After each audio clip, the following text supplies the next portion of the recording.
Today, I want to talk about how I rebuilt my team from 93 to 23 by going AI first, breaking that down into 3 steps to unlock an AI first organization, and maybe there's something in it for you so that you can take your organization to the next level. The first 45 minutes will be less on the computers, so you can send up your prompt and then focus on the presentation.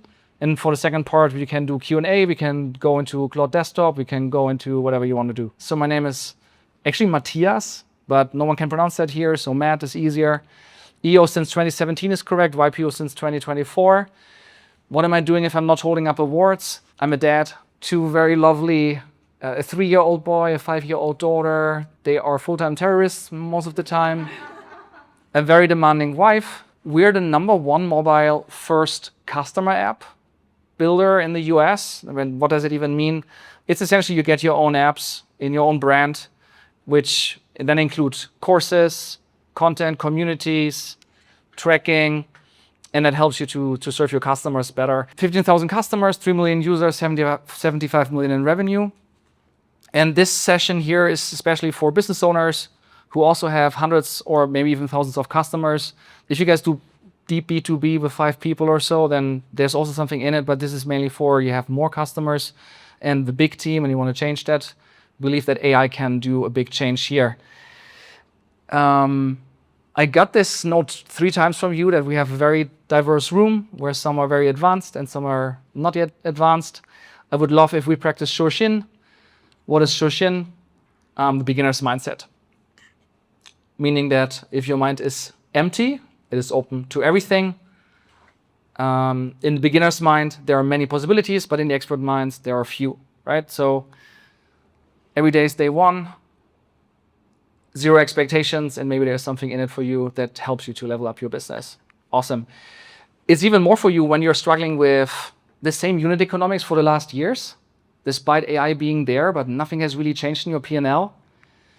The market feels to change faster than maybe you and your company, and the team is not yet there, and you're also not AI first. My first data point was this one. I had this guy on my podcast on the 27th of June, over 2 years ago. And this is what he said. Where's the all? Because of the men's of my career, nowadays I'm alone with my AIs, quite very happy at their performance. They don't support much. Was that audible? Okay. I was like, what is this? Who's this freak? What is he talking about? It's weird, right? But now 2 years later, we know that AI changed the game, how we grow businesses. If you start something, you would now do it AI first. You would not build a company as you've done it. If you would start from scratch this year, as you've done it maybe a couple of years ago. Maybe a quick question to you. How big are your companies? Where are you coming from? I'm clearly from software. Give me like a sense of the, like, what are your businesses doing? Healthcare and 12 people. Mm-hmm. Are you talking about employees or? Yeah. Yeah. Anyone else? SaaS? I went from 8 last year and I got to 2 now. One was a 1 minus. Okay. 1 plus me. Yeah. Anyone else? Anyone? Trucking? Commercial real estate. Nice. Social media content agency. Okay. About 16 people. Taking this care. Okay, nice. Who has more than 20 people? More than 50? What are you guys doing? M&A and ERP integration. Restaurants and gyms, franchises. Cool. Transportation. Oh, nice. Yeah. Look, don't know about you, but I saw 20-year-olds making 9 figures in months. I was like, what's going on, right? Like fear of missing out, massive FOMO. A friend of mine, just like met him last week. He is him and his co-founder, an accountant, a developer, and 2 Filipinos making 600K profit per month, targeting 5 million per month in early next year. It's like, what is going on, right?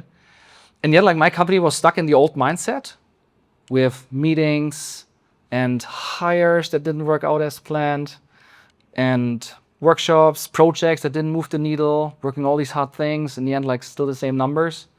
So they felt like we're still We're still doing it the way how it's supposed to do, how it's supposed to work, but it became more and more obvious that's not how it's done anymore.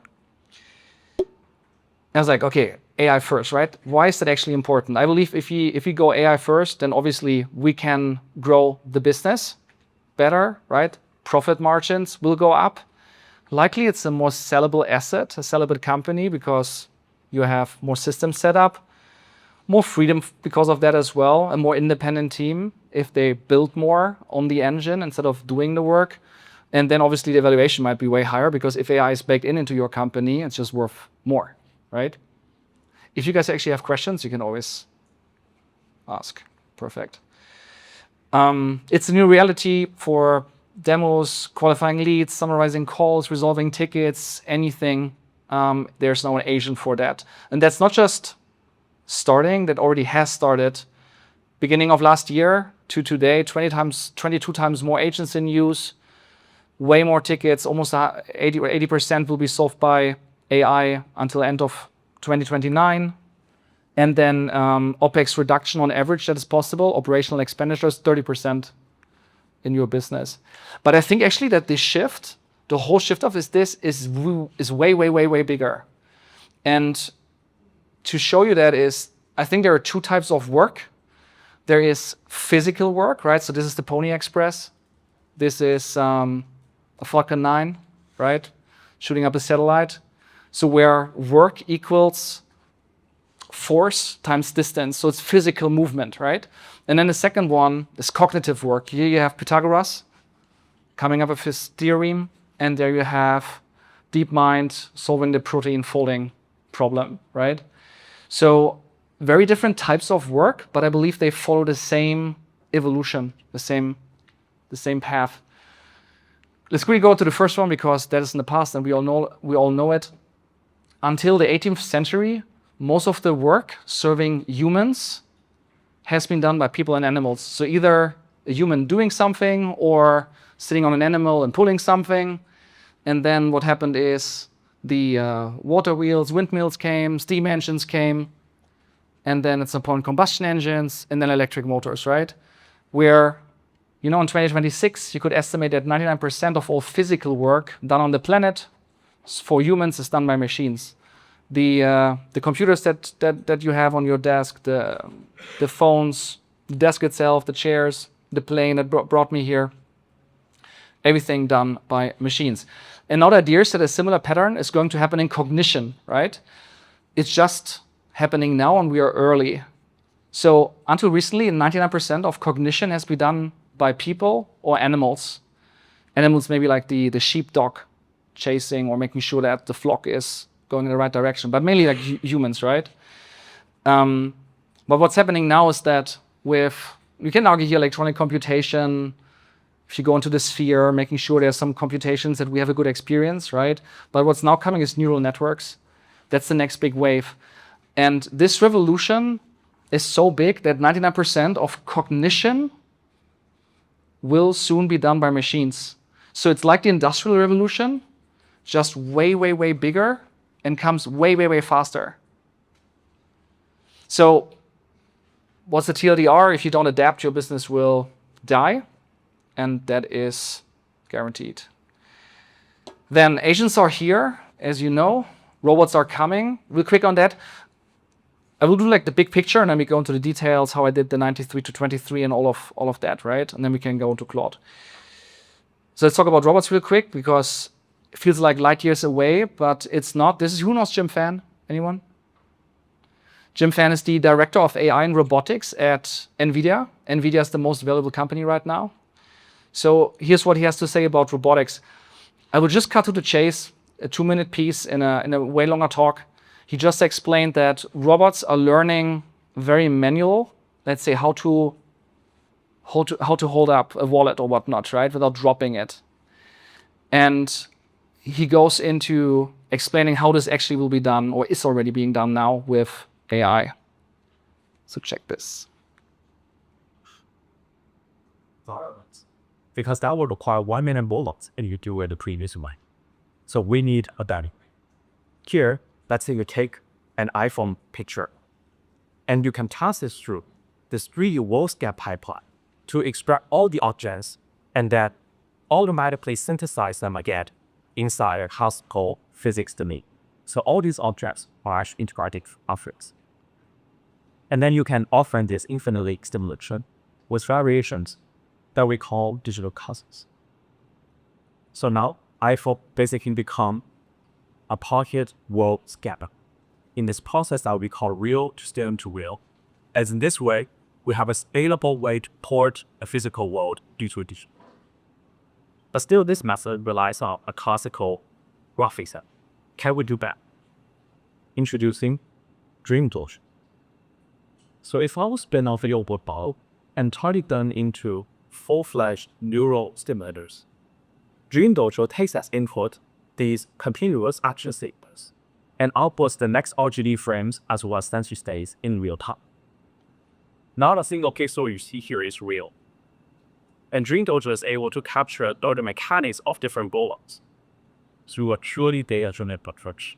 There's no physics prediction, no graphics engine involving this process. So the new post-training paradigm for robotics is a master beat parallel RL system that runs on a few real robot stations, a bunch of graphics boards running world scans, and heavy inference compute running world covers.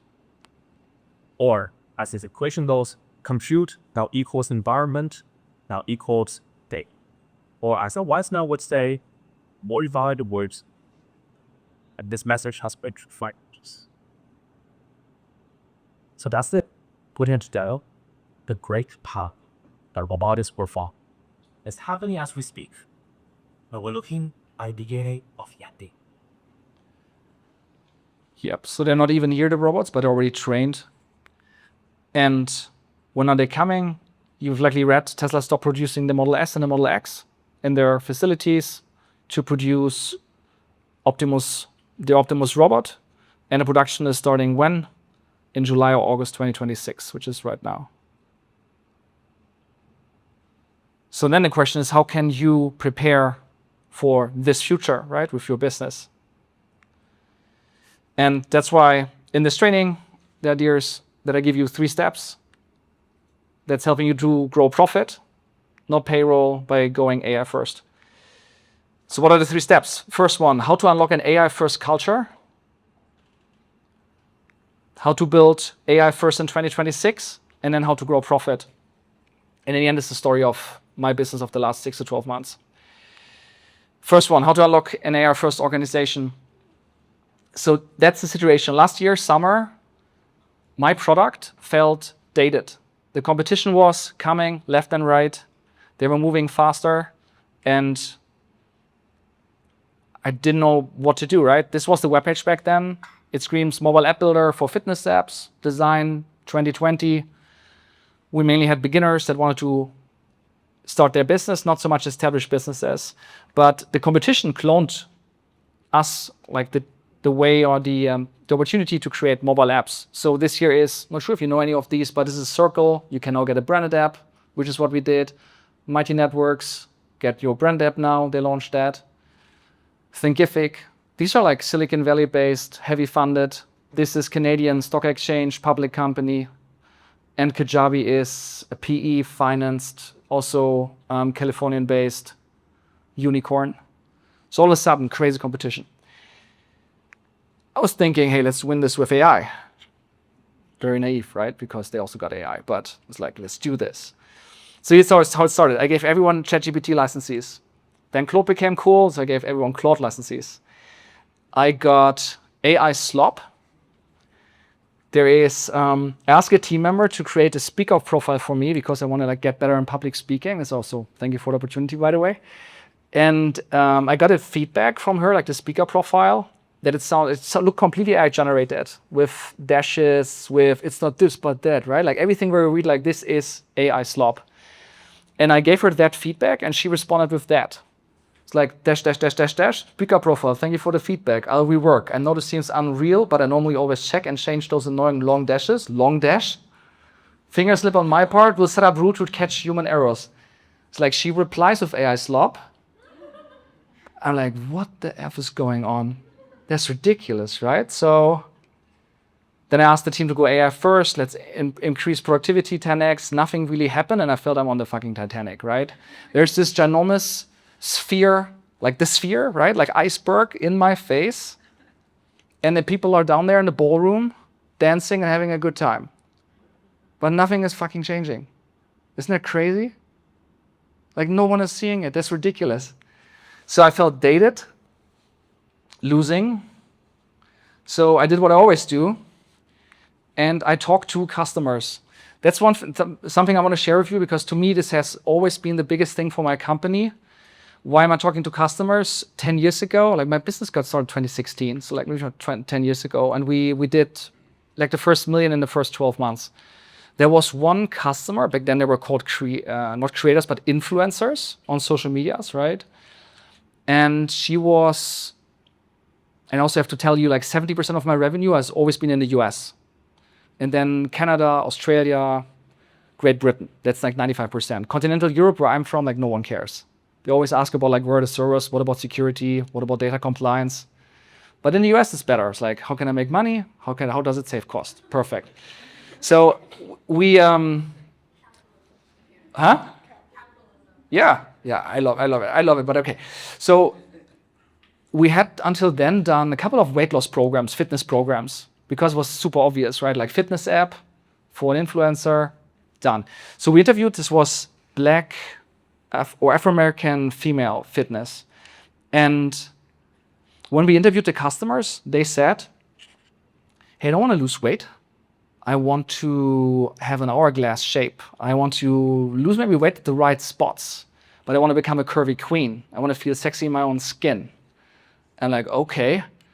So we called the program Feel Sexy in Your Own Skin in 60 days. And that made 7 figures within 8 weeks. So understanding your customers and their pain points and exactly how they feel in the deepest way translates always into cash. So if the market is changing, product market fit, I need to be close to the customers in order to, again, create better product market fit that I just lost, right? So that was the logic. This is Menina Fortunato. I checked in with her, and she told me that, yeah, she has a course. She's a coach, actually. She teaches the business of dance. So if you have a teenage girl that wants to pursue a dance career, then she would be a perfect coach for that, right? And she had tons of coaching calls and very limited time. So she built an AI coach with a freelancer because she was tired of all these coaching calls. And I told her, let me do it. Go ahead with your freelancer. I will also do it. So I was like, whatever the business is doing, I will just like help Menina one-on-one myself. I built this page with Replit back then and 11 labs on a weekend. And I then sent it to her, and let's see, this is weird, but I have to like press the play button here. That's what she said. Thank you so much. This was so fast. I didn't expect you to get all this done so quickly. But I did just play around with the link and just ask the AI a few questions. And she actually knows her stuff. Kind of wild. It almost kind of sounds like me a little bit, but obviously once I record my voice properly, hopefully it'll sound more like me, but super, super, super cool. Yeah, first prototype built on a weekend, right? Not perfect, but some excitement is there. Then I saw Tony Robbins launch their Tony AI. And then I had this epiphany where I was thinking, back in the days, customers were served one-on-one, right? Where you're in the room with someone, it works, but it's not scalable. And then we came up with web pages and with tools and with online courses in my world as well, right? It's super scalable. Anyone can do it anywhere, 24/7. But then you just don't have the completion rate. Courses have a completion rate of 4%. And the success rate even lower, right? SaaS tools, you have crazy churn. E-com, who's really using the products in many cases. So in the new world, there must be something which is, and this is in the AI world, it's bespoke, it's custom, it's tailored, right? But it's also scalable. And then we came up with this thing, say AI CRM or AI customer coach. We built that. It's cool with your own voice and brand. It guides them whenever they want. The point is this, right? I have one more slide and then I show you that. When we built it for our company, we got really good KPIs, so high referral rate because we could serve the customers better, less effort in the CS team, and then tickets reduced. How does it work real quick?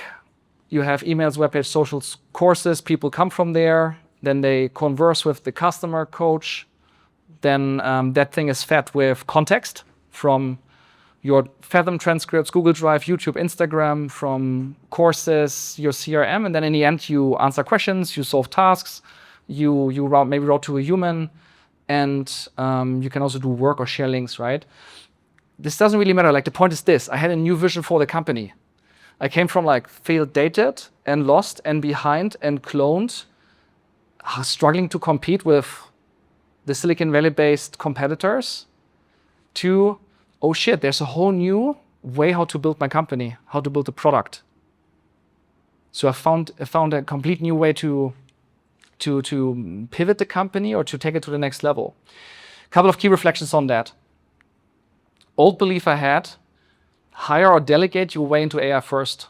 Just to get a coach, or let's get this head of AI, or let's just like hire someone with track record. The truth is, in my opinion, it starts with the CEO. So all of us, if you're the CEO, it has to come from us, because the culture is made from the top. The fish is rotting from its head, right? Do you actually have that saying in English? We would say in German, like the fish is rotting from its head, but okay. Anyways, if that doesn't make any sense, that's okay. So step one, what's the takeaway? How to unlock an AI first culture? It starts with you. I would talk to customers. They are key for product market fit to take your business to the next level. I would build outside the organization, and then I would show it to the team, which I then have done, and that was the next shit show, because I gave it to the team, and then they say, okay, cool, you got this new thing. What about the old stuff? What about the old legacy tech? What about the old, the customers? Is this a new company? Do we hire a new squad, a new team? And so like the default was almost like, let's hire someone. Like, what the fuck's going on? Like, we're hiring? We are not hiring in 2026. It's ridiculous, right? So, okay, the whole culture has to be much more about innovation. It has to be part of our DNA going forward. That change with AI is the new normal. But I was still frustrated because that was not the reality of the organization. Then I had the board meeting, and the board meeting, they told me, how can you expect AI transformation in the company if I'm not using Claude Code and Codex myself? That was like half a year ago. I built something with Replit in 11 labs, but I wasn't all in on Claude Code back then. Which brings us to the next step, how to build AI first in 2026. So is this what I've been doing? Is that like an outlier? Is that something that no one else is doing? I would say no. Salesforce buys Fin, formerly Intercom, for $3.6 billion. I'm not sure if you know this company. Intercom is a CS tool, got sold for 3.6, but it says formerly Intercom because now Fin. The guy, the CEO, built Fin, which is an AI first product, brought it to 9 figures in revenue, an annual recurring revenue within a very short amount of time, and boom, sold the thing. So in the end, that can lead to a really good exit. This is the CEO of Airtable. He said CEOs have to become IC CEOs who code daily and encourage employees to cancel all their meetings to play with AI. Pretty intense, huh? Also on Lenny's podcast, that's the most well-known podcast in the product space. And it went quite viral. What's an IC?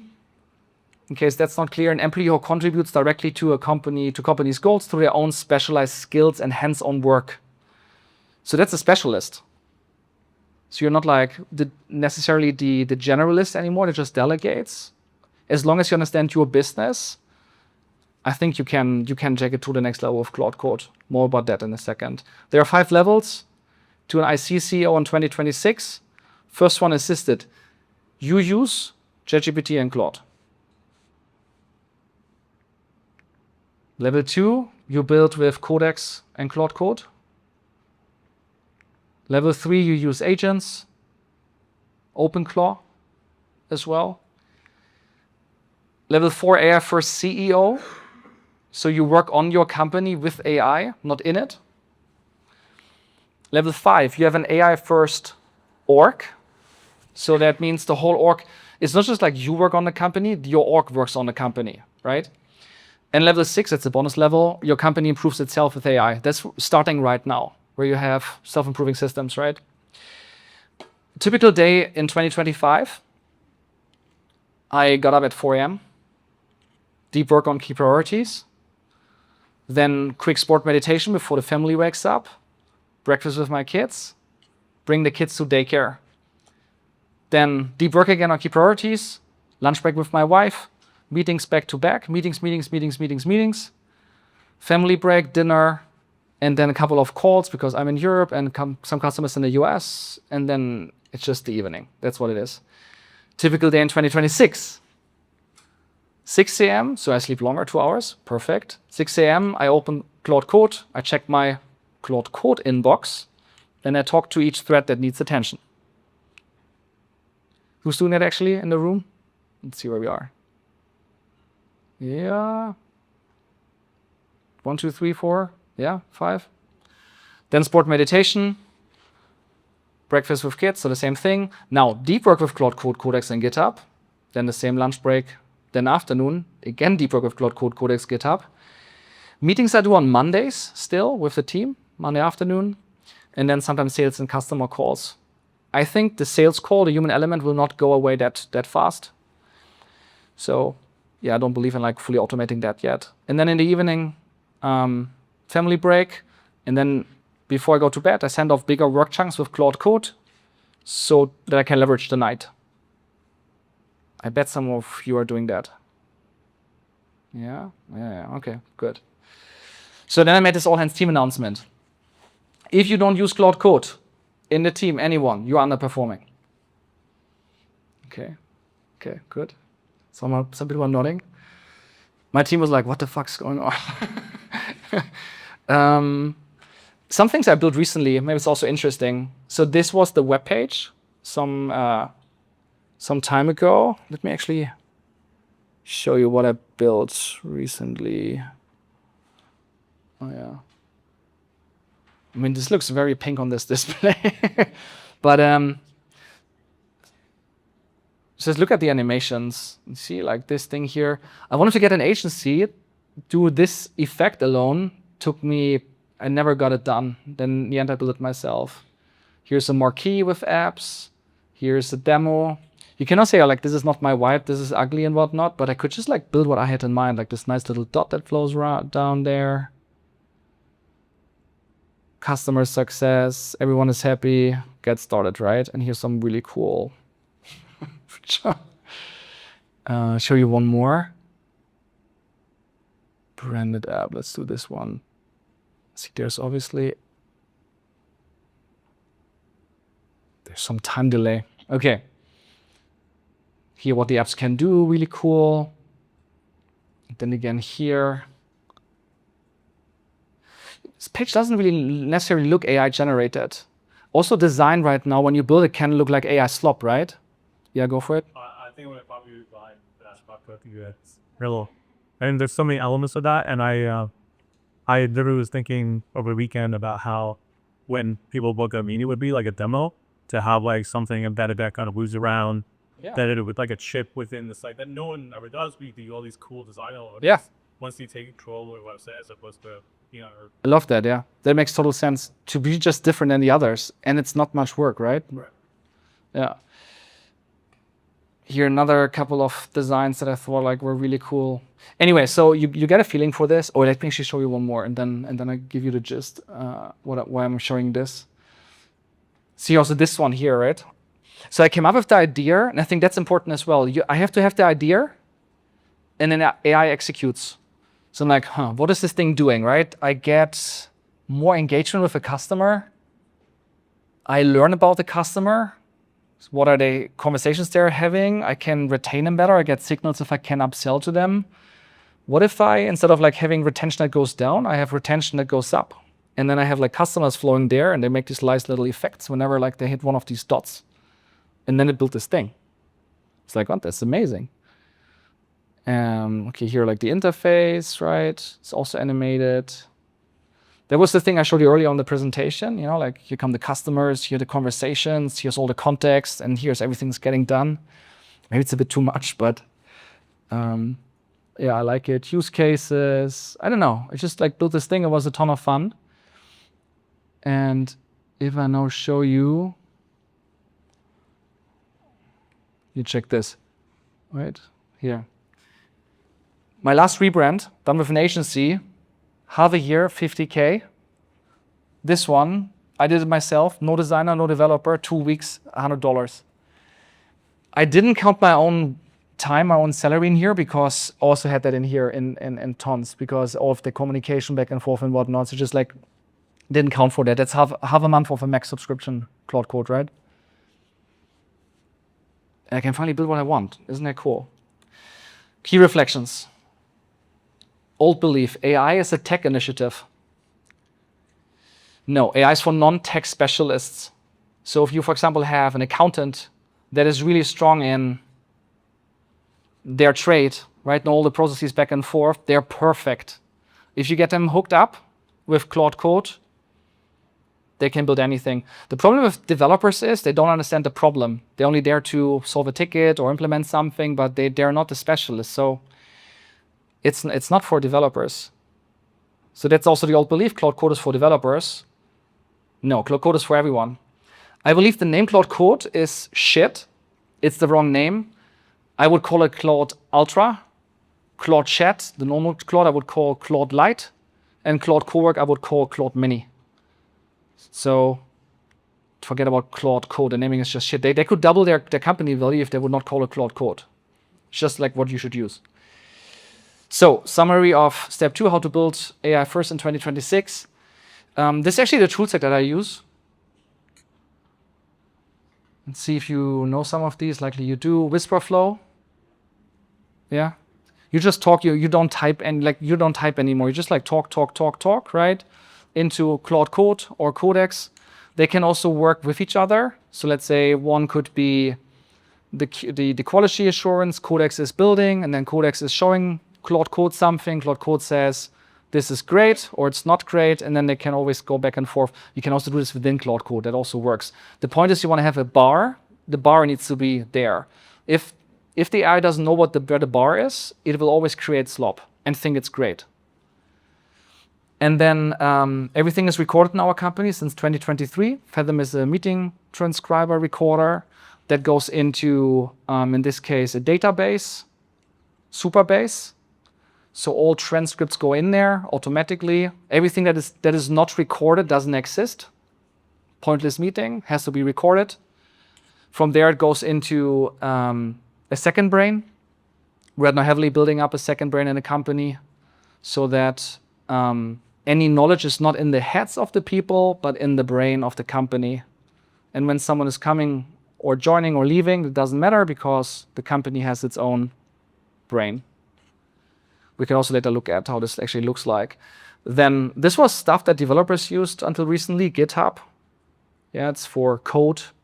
But now it's like a Google Doc with versioning, which Google Docs has, but for the language that Claude Code and Codex is using, which is code. But it doesn't really matter. Like this thing is just like where you store your stuff.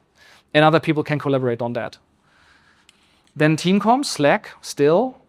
Also for agents. So agents can communicate there. You can have an agent on Slack or multiple agents. And then one agent is finished, shares something, another agent picks it up, and so on.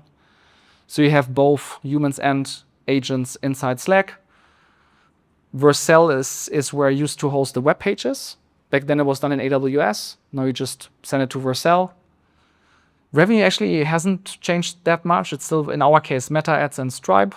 Very likely completely different in your business. And then HubSpot is just canceled it actually. And we will also use now our own tools for CRM. Yeah. Okay. Then, now as we like use these tools as the CEO, what about rebuilding the org? How does it really change the org? Which brings us to step 3, how to grow profit and not payroll. That was the org. 93 people last year, and that made it actually hard. Record revenue and record EBITDA. If everything is shit, it's much easier to change something. If something is good, it's harder. We also had a good culture, performance culture. We have, on average, 10,000 applications per month. Why am I writing this here? Because that sets a really high bar internally. If you have someone on a position and there's 20 people knocking outside the door that want to get their job, then you know there's always someone that can do the job better. And that just raises the bar internally for this person. Attrition. Do you guys track your attrition rates? Do you know what attrition is? Yeah? Okay, just real quick, because I think, like, to me, 25% is the interesting thing here. What is attrition? If you have 100 people and 10 people leave a year, that's 10% attrition. So then the question is, what is a good attrition? Is it good that no one leaves? No, I don't think that's good, because if you have a high growth company that changes all the time, everything is different, very likely the people are not growing with the company, not all of them at least, right? 10% attrition means 1 divided by 10%. The average employee is 10 years with your company. 10 years. Is that long or is that short? For a high growth company, it's way too long. If you do vesting for 4 years, then I think 4 years is good. 1 divided by 4, 25%. Especially if your company is growing, if someone is with the company on average 4 years, I think that makes sense. Then the question is it involuntary or voluntary? Difference is, voluntary is someone raises their hand and says, I want to quit, I'm leaving, I'm out of here, this is shit. Involuntary is, the goals are not hit, the performance is not there, we have to have a conversation, unfortunately it's not working out, right? So with average tenure 4 years, or 25% attrition, 80% based on performance, is a pretty strong performance culture. So that's where we're coming from. So everything was actually pretty in order. Double clicking on that real quick. This is a software company, right? So you have product and tech. You have here designers, product managers, tech teams with tech leads. You have QAs, quality assurance. You have customer success, everything there, customer support, customer success, technical success, product support, app submissions, because we deal with apps in our case. Then you have marketing, sales, designers, performance marketers, CRMs, content managers, all of that stuff. Sales, your setters, your closers, your SDRs, and then people, finance, BI, etc., right? But here's not the old belief, right? I work on the company, not in the company. Truth, everyone works on the company, not in the company. So question is, in this team, who's a builder? Or who's the talent? Who has the talent to become a builder? Who will quickly get it on how to work on the company, not in the company? Looked at the team, made the decision, that was it. Customer success, 38, down by 29 to 9. Tech down to 5, marketing down to 3, product 1, sales 1, operations 3, finance 1, 23 people. That's the cut. So today, you have head of growth, or let's say this is marketing sales. Then you have here product tech. Interestingly, in this department, right, you have developer, but then QA and product, they also code with Claude Code, right? And that's really cool. I think here's the potential. And then operations, yeah, finance, people, ops. This is now AI people in ops. And here we have a system builder, system engineer. They bring in the best AI use cases from other organizations so that we see what can we apply in our organization. What are we building? Already talked about that. The next era of our market, right? This is one-on-one customer support with AI on this webpage. Key reflections of this chapter. I believe that you always have input and output, right? Let's say a copywriter takes thoughts or context, creates a great sales page or an SEO page or a designer or a handyman or whatever, whoever it is in your business, in your market. With skills, they get a great output and with workflows, right? But now this can be done also by an agent or by a combination of both. So the question is, how do you set up your business that people orchestrate and work more with agents?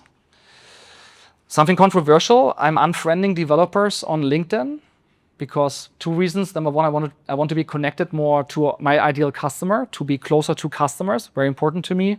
And I also believe that the market value just dropped of developers. And I want to keep my Rolodex clean, if that makes sense. Interesting learning quality assurance in software at least. And I bet you have something similar in your business as well. What does quality assurance do, right? They understand the product, they understand the user interfaces, they understand the customers, they understand all these different things that are important. How does a happy customer look like? What is the product actually doing and whatnot? But now they can build.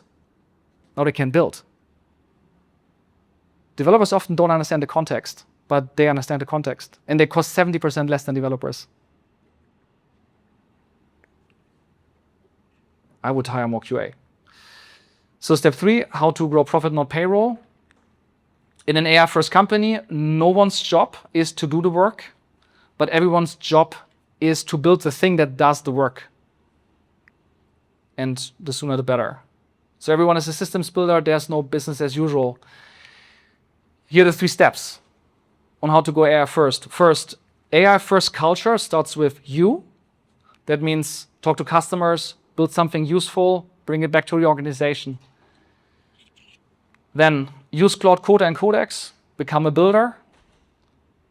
And then third, draft a team of builders where everyone works on the company, not in the company, and there's no more business as usual. Yeah, if any of that stuff was interesting, you can scan the AI First QR code to get the slides. I also want to do some deep dive workshops to go deeper in whatever topics are of interest. And I also put my cookbook. So I ask, hey, in my Claude code, right, what are things that would be of value? And then created some cookbooks that you can actually load into your Claude and then fast track whatever use case is interesting for you. Also, if you think this was all like beginner stuff, I would love to have you on the podcast. I started the podcast to interview business owners like you, to share your best use cases. I'm doing this with EO and YPO business owners. And yeah, we'll just like have you on the show and share the best stuff with the community. To wrap it up, in the end, man is the measure of all things, but AI can do the work now. Yes. All right, so you've got thousands of customers. I'm curious how you do your AR, AP, stuff like that. But so use that. Yeah, so APAR, you mean finance, right? Accounts receivables, accounts payables. Accounts payables, basically invoices. Yeah. So it's a SaaS, a subscription. So that means they get with Stripe an automatic receipt. But still, I had a VP of finance. Yeah. This VP of finance was extremely strong. Actually, had the best foundation to become a strong builder, but somehow I couldn't get her into that mindset. And then in the end,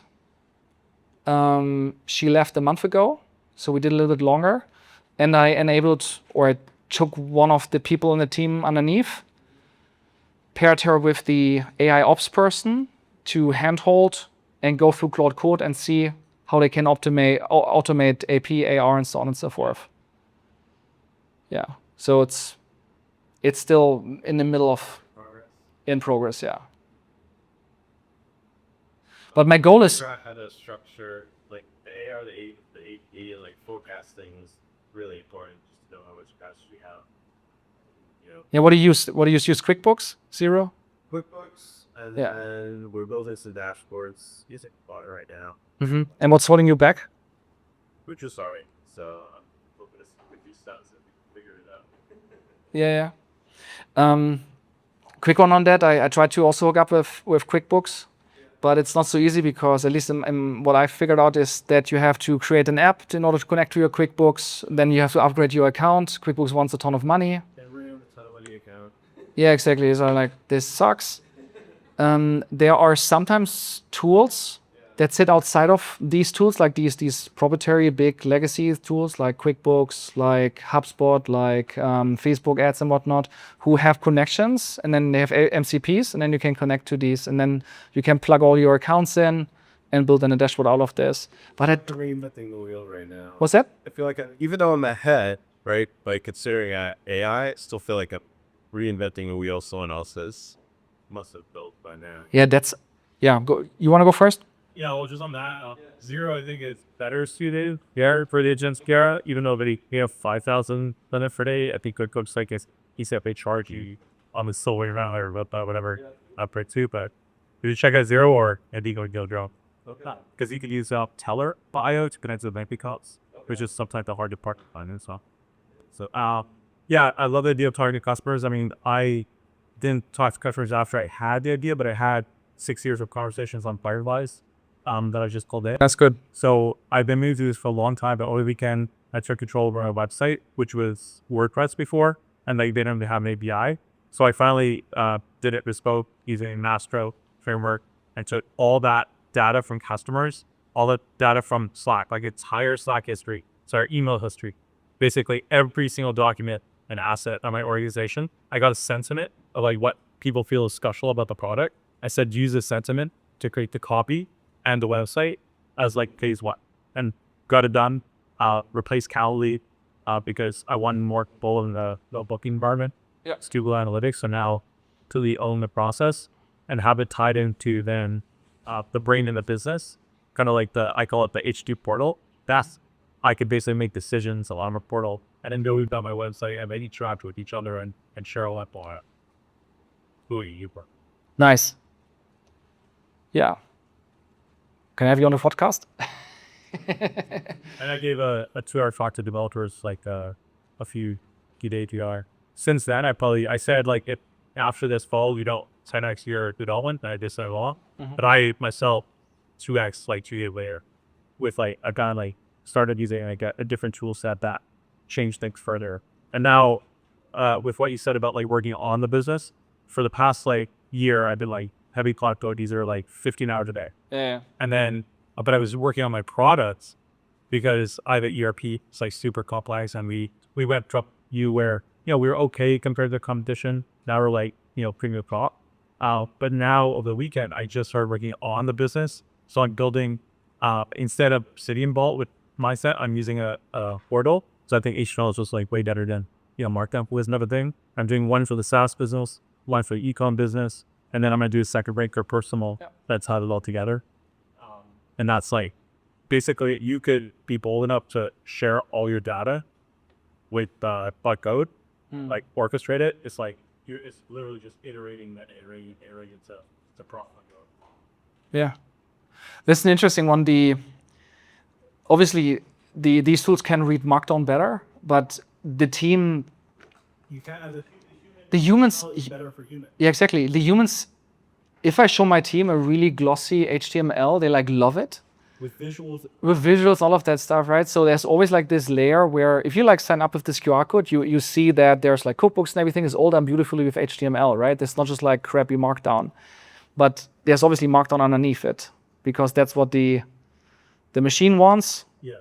There's 2 layers. Yeah. Markdown for like database in a way. Yeah, exactly. HTML for anything I read, like even QA stuff. I produce like give me an HTML report, show me a video walkthrough of you doing QA yourself with voice, Yeah, perfect. present it, and then we settle my calls. I could you feel body. Yeah. What I'm also really interested in is EO style. What are your takeaways so far? And your biggest questions?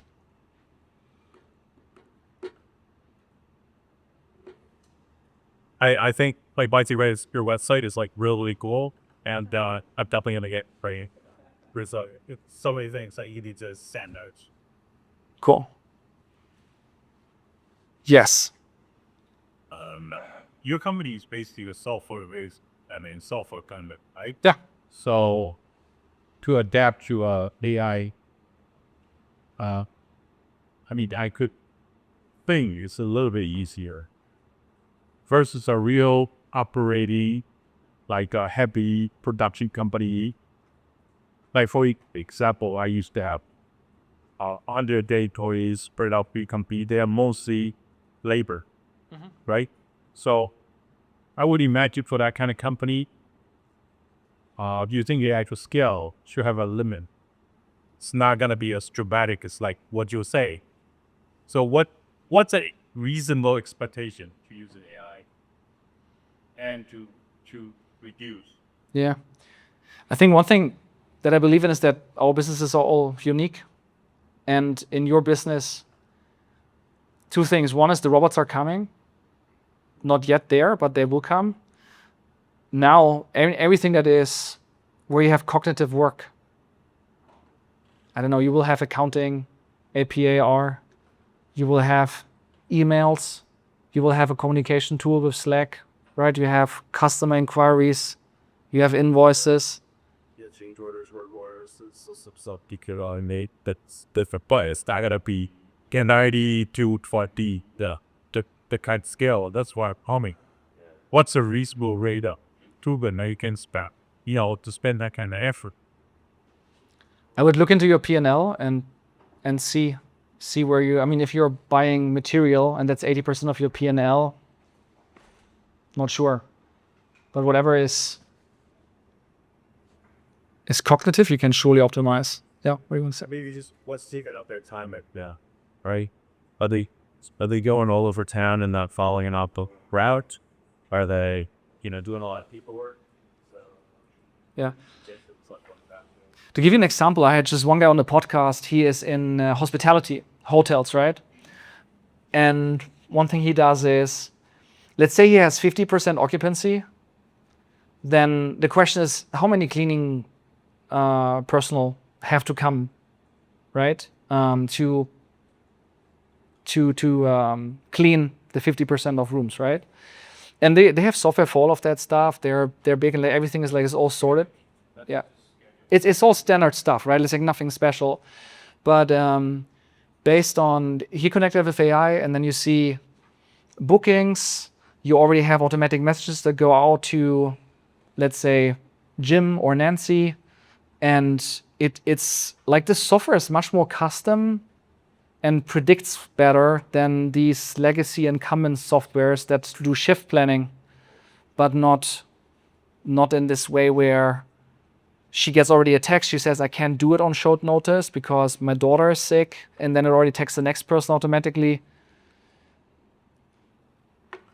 You can take it to another level. So at least what I learned from these people that I have on the podcast that are in the more traditional industries. Second question. Almost every field that you pointed out, it's be relevant and you have new product every day, right? So how do you keep up with the changes? Like, there's so many different tools available now that you can, it changes the way you do these every day. How do you keep up with the changes? Two thoughts on this. One is this tool specific, and then the second one is everything is changing so quickly. Right now, there's a big question mark on the whole topic of SaaS, of software, because there was this money printing cash machine where customers are like always there and then they're expanding, and that's why they're over billions, right? And all of a sudden, there's a big question mark on the whole industry because you just build your own HubSpot with an agent on the weekend or whatnot, right? At least hasn't materialized yet, but that's the thing that can happen, right? And I personally changed my perspective from the big long-term exit and let's build something to let's be way more on the cash, rather earn now, build as quickly and fast as we can, and then see what happens. So that's one thing. Then second, on the tools, there's always something new coming. Like Kimi K3 came out. It's like, oh shit, like this thing has a better benchmark than Fable, and everyone is jumping on that. Then people say this is benchmarking. The tool's actually shit, but it has a good benchmark.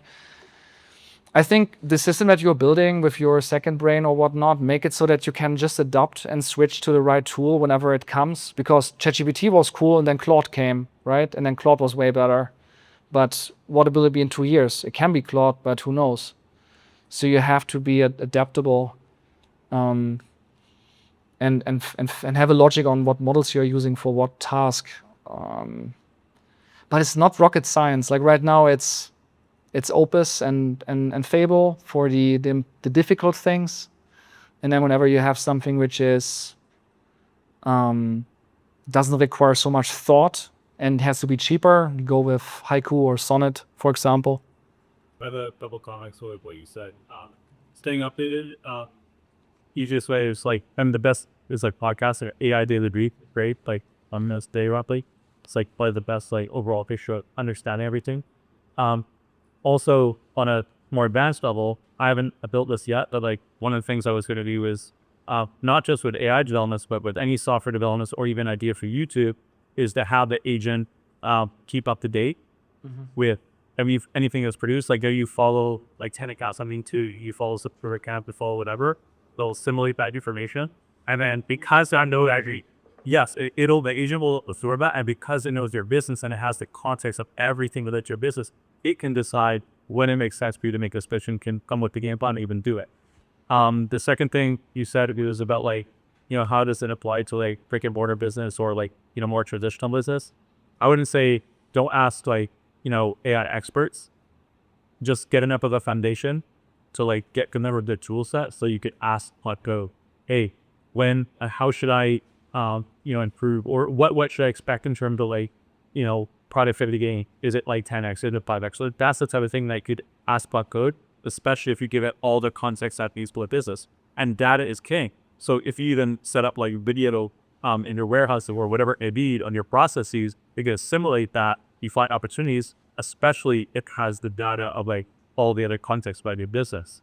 And you could just like iterate on that. I think the key is like giving it all the data so that it could like work its magic and get the right context for making decisions. But so it's more so thinking on a meta level of like, how can you teach me, how do I do this? So like ask literally these questions of like, how can I use you? Like ask AI itself. And it's stuff like with the robots coming with like some of these, more blue collar type of industries. I'll give you an example, something I did in Parallel. It's a very small example, but like Claude Code said, oh, like you could save like this much per year if you register a company in Australia that would get Australian customers, or maybe in Canada. I was like, okay, you could do the research on that, but like build into my portal I work for my business, like the calculation of at what level would it be economically feasible to start that company, beating all the costs that are received back, and create it as like a bar chart. So, okay, right now I'm on 20% through. So when I get to 100%, then it's like a decision where I know it's like great even for that. Similar with the robots, like it could keep up with like what are the costs, what is the developments, and then for your own organization, if it needed robots like in warehouse somewhere or wherever, then you could at least have like a metric that you see the progress of, and even work backwards in terms of like when to actually make that decision. So it's like a different level of thinking, and that's like the hardest part. Like once you understand that level of thinking, you don't have to ask experts; you just have to ask people. That's super insight. I was awesome. Just out of curiosity, are you using MacBook or Windows? MacBook and Windows both. Say again? Oh. Both. Did you ever have that moment when you got your MacBook that you got hooked? At first, like it was like weird and shit, and then at some point you loved it? I really don't like a Mac. You don't like the MacBook? I am an old-fashioned Windows guy. Yeah. What I would say to that is, there's like this thing where you get hooked with it, and then all of a sudden you're like, holy shit, you see the metrics, and then your brain's like, oh my god, like if I could do this and that, and you go into that, it's like a computer game, which is also dangerous actually, because at some point you get 5 screens and you like order the Spark and you like build all this like big thing, and then you get completely lost in the whole thing. But once you are hooked, you will just see that there's a whole new way of building companies, of working, of doing things. And I would try to get there. And then you will see what you should focus on. I've introduced like 4 of my non-tech brands to Blackboard over the past like 6-7 months, and all of them were like, I had an initial conversation, they're like, oh, okay, yeah, but I don't really need AI, or my company doesn't allow it, or this and that. And then finally they tried it, or I talked to them for an hour, and the company gets set up. And every one of them like messaged me within a day or two and said, oh my god, this changes everything. Oh my god, this is revolutionary. Oh my god, I was retired and now I work 10 hours a week. Like every single one of them, the non-believers, every single one of them. Right? So I want to circle back just to the use cases and software solutions. To the buddy of mine runs a high production, high quality is in a cannabis industry, and when it comes to producing edibles, for example, packaging, all this, he's able to see and basically track the metrics of John, how long it takes them to package one edible, package, to Tim, and calculate cost. And in Mexico, there's a time variable of, okay, this cost this much, so it's cost $1.50 more per packaging. So, you're able to track all these metrics and then do it in real world applications that are not just software based, so it's in production based as well. You could, see all of these things at a very random level, so he understands, hey, you know what, it costs me $1 less because these guys are, proficient. What do we need to do to get these guys to operate at 6 levels so you can understand that you can do it? So what's the difference? Are you on your phone? What's going on? Yeah. And so that's a real life example of a production, and used to, block code and everything else tied in, and it ties in the ingredients, it ties in the batch time, and all other different variables, fires it off, sets out the ingredients to crush our people or other, batch when they run low, all these things. But again, that's just a simple production model out of my real world use case outside of this software low. And you tie in everything else, things of that batch tool for emails to accounts receivable and accounts payable. Yeah. Nice. That's just conspiracy shit that Yeah. I see personally or production level in a manufacturing facility. Yeah. That's a good one. Has anyone of you guys a sales team? People doing calls? Sales team with Yeah. cost. Yeah. Yeah. Yeah, see, a classic would be you just like track sales team performance, right? Like who's closing the most, who's doing the numbers, right? Who's doing the reps and whatnot. But now with everything is transcribed, otherwise it doesn't exist. You see the exact conversations. You know exactly, okay, what was specifically said by the best sales agent, but then also by the customer. You can then feed that back to the other sales agents. You can obviously also use the words that the customers say back to marketing, so that your organic content, your paid content, your ads and whatnot are fed by what the customers actually say and how they would phrase it, which leads to better product market fit.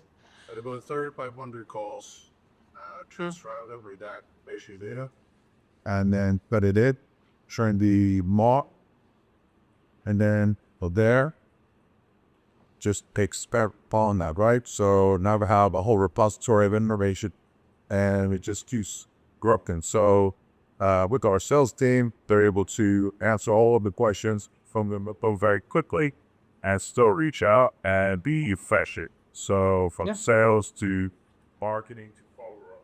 Yeah. You can also research the customer before you jump on the call. You can build a prototype that you want to demo something before the call, and you can then validate in the call, hey, is this correct? What do you think of this? And therefore demo way better and close way better, shorten your sales cycle, increase the sales close rate and whatnot. Yeah. You do anything like email triage, Sing AI? I just started that today. Well, I did it before, but I'm not certain of the uses of it. I'll tell you, I didn't want to have AI automatic the email archive. I used Gmail, and I didn't know how to automatic label and archive because then say more work later. So I think I just literally did this 3 hours ago. I said, look, I have all these emails and I just want to deal with it. I don't know what the system's going to look like. So I just want you to kind of interview me and analyze my inbox and tell me what's there in the HTML report. And I'll just kind of talk to you. I just talked to it using Whisker flow. Then I just said, oh yeah, these type of emails, I kind of want to do this. And I want you to build an unsubscribe skill so that all these emails that are not important, I want you to unsubscribe from, and to help decide what I should unsubscribe from, I want you to take the context of letting you know what me in the business and see, is this really useful? Because should it be push or fold? Meaning, should I go seek information from these newsletters or other ones maybe Suture form for key updates that I'm going to do? So I just kind of talk to it with the HTML report on the side of the terminal, and it's a work in progress. And I don't know what's going to come out of it. I basically using Claude Code to kind of coach me and perspective for. Okay. The Spark CLI, you could connect I've had to read 450,000 emails and attachments. It could reference anything at any point. Who I have a conversation with, lowest result, customers, clients, contracts, everything's in there. Some people may not feel comfortable with that level of security being open, but 430,000 emails worth of data, it gives me everything I need to know and at the fingertips right there. So then it sorts it. Its Spark is great, and it's easily adapted. Yeah, one example here, you can see it on the screen as well. I was like, I don't want to deal with emails anymore. I don't want to deal with Slack messages anymore. I just want to know, is there something important that I need to act upon? And then I have, it gives me here, end of the day, always 5:55 p.m. It's actually true. I don't know what time zone I'm in, but it gives me this thing and it's like, okay, here's something where you have to decide. Then I can click on this and it will literally open. Let's see if I click on this, it would likely open that exact thread on Slack down here. See, at Matt, I was tagged here. And then I can now react to that. I can also let it already draft something. I have an open clause in there. It's called Matt AI that can also act in my name and send something. And I just go through this thing. It's like, okay, a couple of decisions. I also try to educate it in a way that whenever the team is lost, they're having a conversation with 47 thread dialogues going back and forth, going into nowhere, that I can come in and say this is the decision, that's it, let's move on and focus on something of value. Calls, interviews, briefings, follow-ups I need to do. If you struggle with, we all have strength, weakness profiles, right? Things that we're really good at and things that we're not so good at. If you are aware of that, you can build an AI of you that helps you to complement you better, to follow up with things, to follow through, to be less transactional, to be more human. Yes. You'll love this one too. So Go for it. when it was created 450,000 emails, it goes back before I even start my business, right? I'm not, I set an email account, sell, LinkedIn. It picked up on some patterns. Is this, hey, you might want to nurture your relationship with your web developer. It seems strained. And so I wrote back and said, well, what's strained about it? And it gave me the list. It says, hey, this seems like patterns that's been occurring through the last 60 years. You guys are good friends. But he jokes, could you pay the invoice, and it's like some banter back and forth. And so it kind of pulls up information that we may overlook or not even see in your busy day. So that's why I haven't analyzed all my emails. I mean, the information. Unless it's, I don't. It's my personal belief, but it's just my opinion that the information that's in there, if somebody wants it, they're going to get it. And at the end of the day, we need to be on the cutting edge. And so, it can help me make sure I don't subscribe tracks and I nurture a relationship or I follow up or whatever. It drafts my email, but it does not say. Yeah. Yeah, the cost of privacy, you get scaling pretty well, and you are able to accept the possibility of any privacy issues like that. Ones that are super risk averse with that are having trouble for and similarly I do that for lead reviving, and I just started this maybe 2 weeks ago, and it does it better than I could have ever done it. It takes in sales calls, whole sales call history on Fireflies of everything I did with that person that I did topic 2 years ago. You could analyze you're from a GitHub. It could analyze where my software was then about date versus where it is now based on the difference of all my release notes. And it could look at everything we talked about on that call up as a gap. And I could write a very poignant email, say, hey, I've done everything that we've talked about in the fall. And that if it ever just get dropped that I don't want to send because it said, oh, this is coming or it's on roadmap. Before I send it, I'll say, no, just do this right now. Just solve this issue, build this feature, and then remind it to build, and then send. I think the mindset reframe is you have to train it. It's a skill. You can improve the skill of your agents and they get better and better. So if I get an email where it's hey, let's schedule something, it can automatically just share my calendar link in my case. I'm completely fine with that. If it's something which is more complicated, I want to see it before at some point it gets better, then I trust it more. It's what's your confidence? And then it gets better and better, right? Like one more thing which I think interesting is also ask it to just like, what are things that I need to know, right? FYI. See, then come things like that, right? Hey, 90% of org at 90% of the monthly spend limit. So that means my org apparently is using more of the threshold that I set. Then this one is also interesting. You know, like this doesn't tell you anything, but we are on AWS, Amazon Web Services. We just had 40K spent a month. Normally, a normal month, I want to have it less than 10. And this is, we use a third-party provider that builds, this is AWS. It's now, you see that? That's like 9.2K. So know from that we actually achieved sub 10K for the first month, for the first time in our server cost. So like, that's cool, right? And otherwise I have to like talk to him or like look something up. It just like tells me things that are important to me.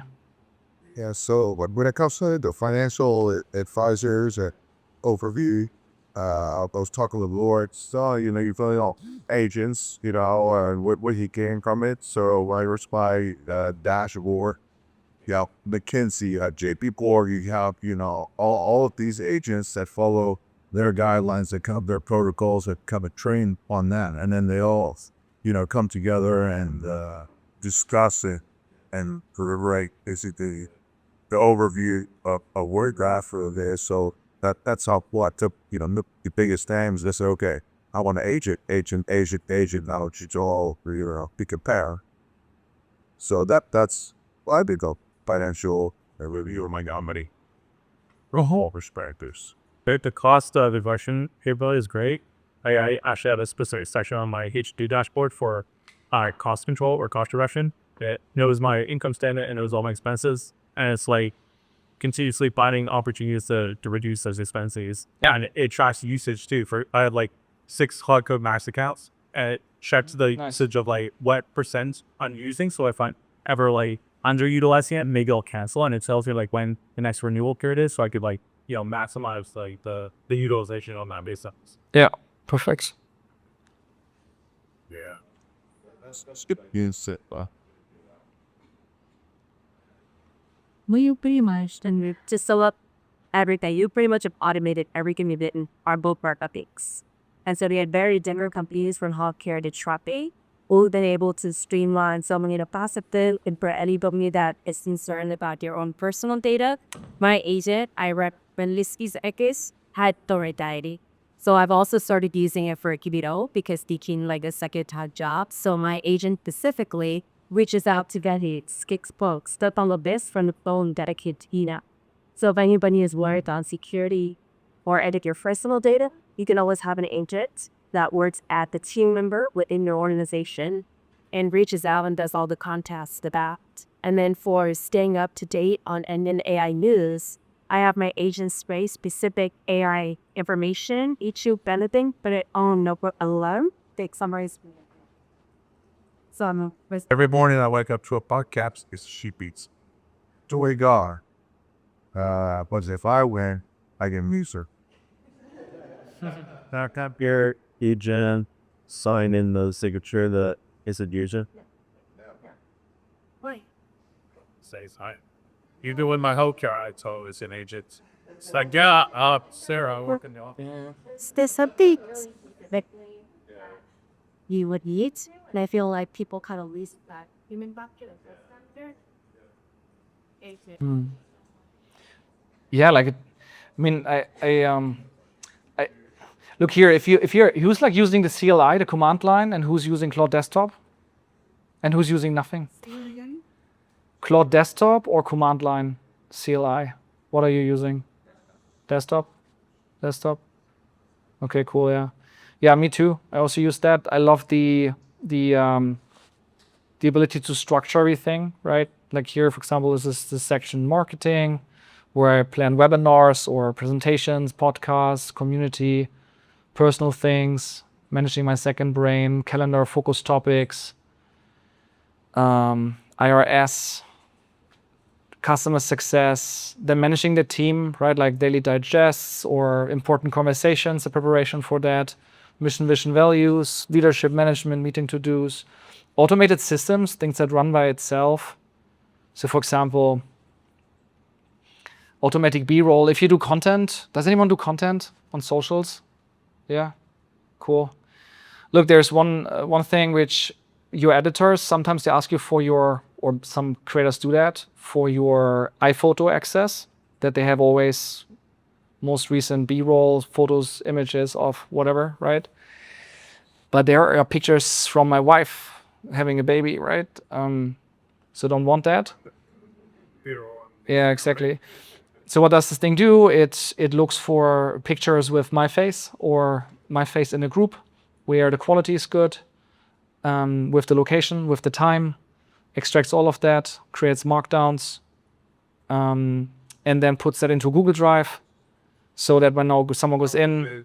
How does it create like the mock-up or like examples? Do you review them or you just trust it? Like what's the process there? Like is connected to a editing tool or that's kind of like well beyond? It always got like a little batch in the beginning. I looked if it's working. It was shit. Then I improved it. It was shit. Improved it, and it went on for like 20 loops minimum. Took easily a week, but at some point it was getting better and better. And now I have just a Google Drive, which is automatically updated with stills or videos. Whenever like I do a picture on my iPhone, it will automatically end up there.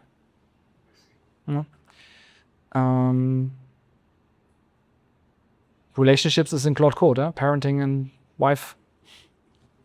Makes sense. Websites. So I've never used the desktop for Playbook. Are those conversations like threads of sessions each one? Yeah. So they're ongoing sessions. You never start new ones. So they have like the contracts that cast against actors. It's like from time to time. That's what those are.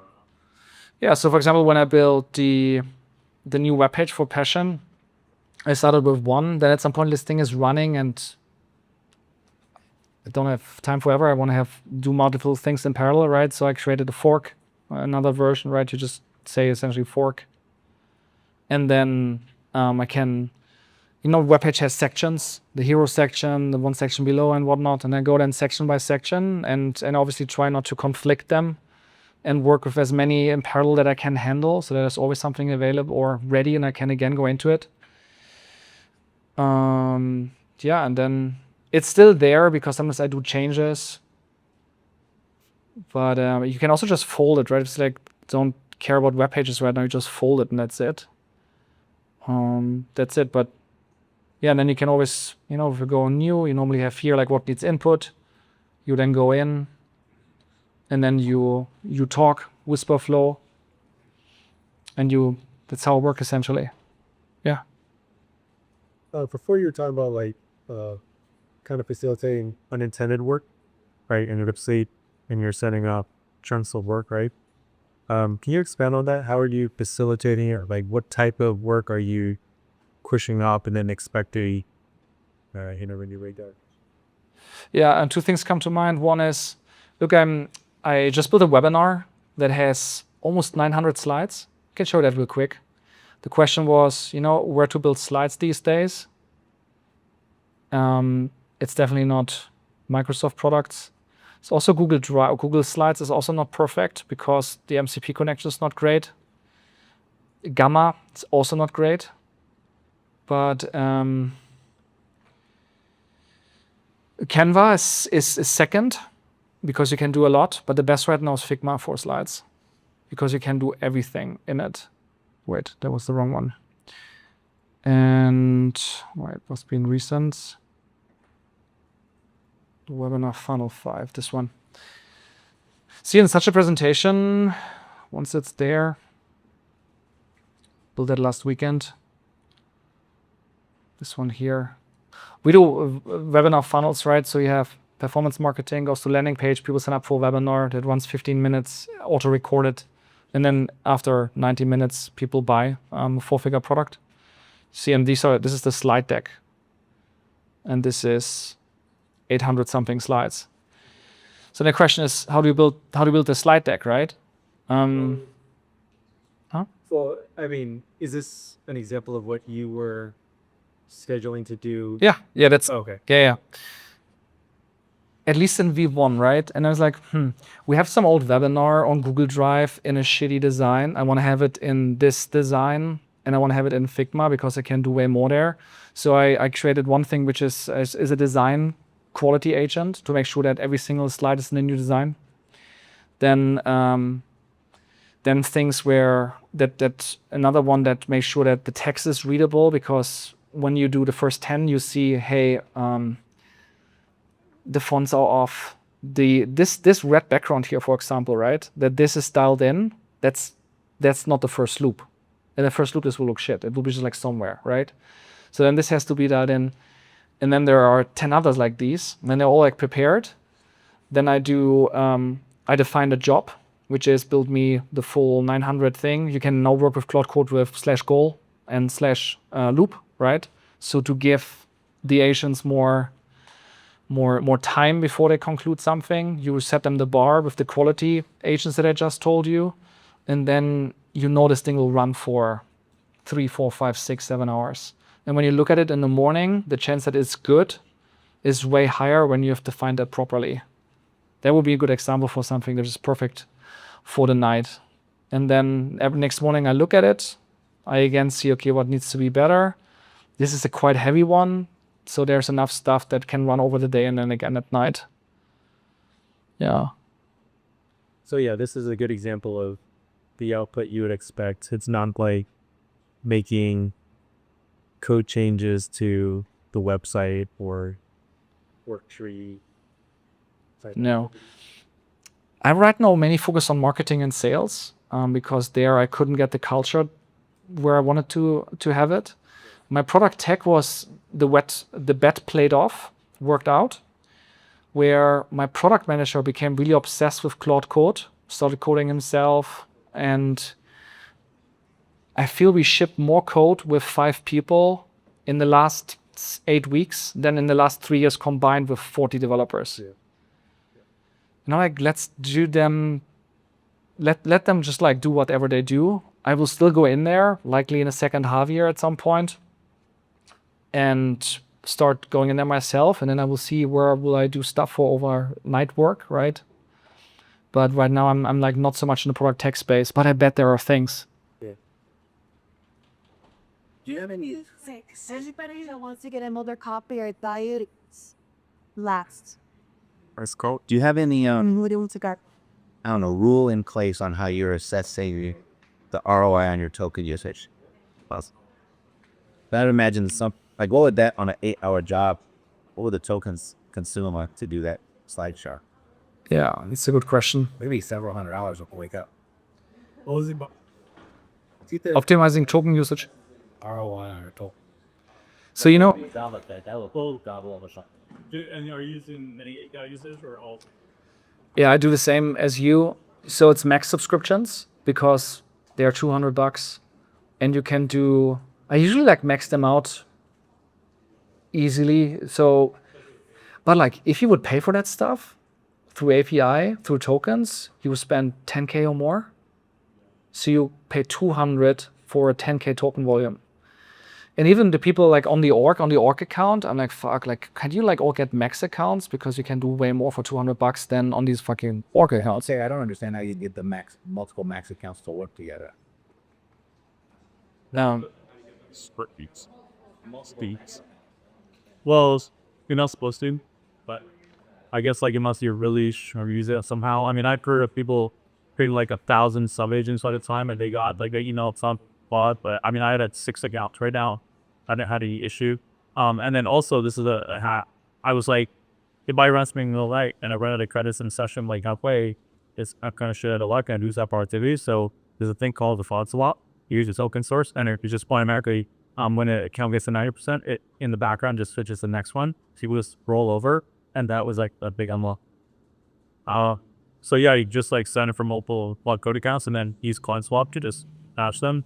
And it's open source, so actually it should be a few things where you could disable account if like let's say you share it and you don't want to like use that one, or I had it like be a little smarter with batching where let's say there's an account that's like renewing in a day or 5 hours, even if it's like at 80% usage, focus on that usage and packs it out. It's like it's basically fully utilizing the subscription, then it will stack it on everything else. And then I had a question about like OpenClaw. You said you use OpenClaw? Look, I used it extensively. That was before Claude Code became really, really good. Yeah. And then I got completely hooked on Claude Code. Right now it's still there. What I love about OpenClaw is I have it here on my phone. It's always on. I can just like ping it, send it something. It will do it. You know, like, but like my Claude, to finish is like my Claude desktop. I obviously use remote control to like also code on the phone, but it still sucks, I think. It still sucks. This is like what I more know about Liquid. So for OpenClaw, if you start in OpenClaw, does it show up in your Playbook desktop? I have like OpenClaw hooked in Claude desktop, yeah. But Shows up as a session. it's multiple sessions, which is I think one is like OpenClaw. Let's see where I have it. It's so I can work with OpenClaw also from here. I have it somewhere. Or just like if it does a schedule heartbeat, does it show up in your Claude desktop? No, you just do this actually. OpenClaw skills. I actually just use OpenClaw as you're supposed to do, but if I want to build something out, then I use Claude Code, which has access to the OpenClaw directories to build something on top of OpenClaw. Right. But will OpenClaw show what it's thinking in the session that you see? Or does it do it like Halos? Like In Claude Desktop, no. But on WhatsApp or Slack, yes.